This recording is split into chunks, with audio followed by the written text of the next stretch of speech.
This is JD again with MGB Easy. In lieu of my son, who's off in England, the motherland, I thought I'd kind of go through a little bit about the challenges I've been having in installing the Moss Motors headlamp relay kit. And if your car is like mine, you've probably seen some situations where wiring isn't always matching up with the diagrams.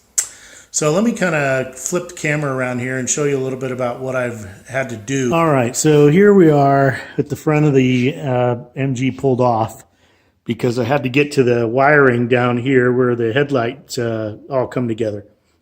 So just so you know, there's two colors of wires you're dealing with. There's a red and a blue, which you can see here.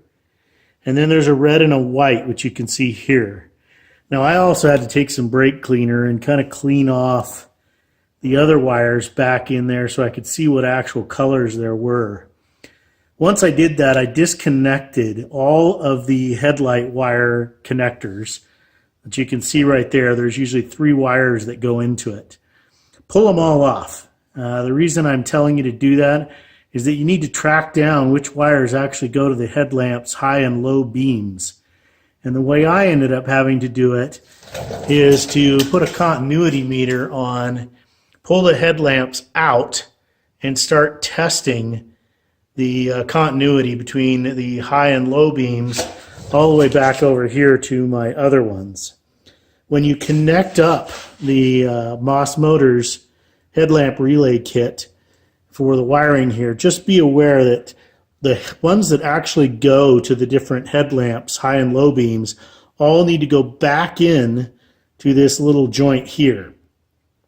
The ones that actually go to the switches under the dash, leave disconnected for a minute, because those are actually going to get connected up to these two things provided by the headlamp relay kit.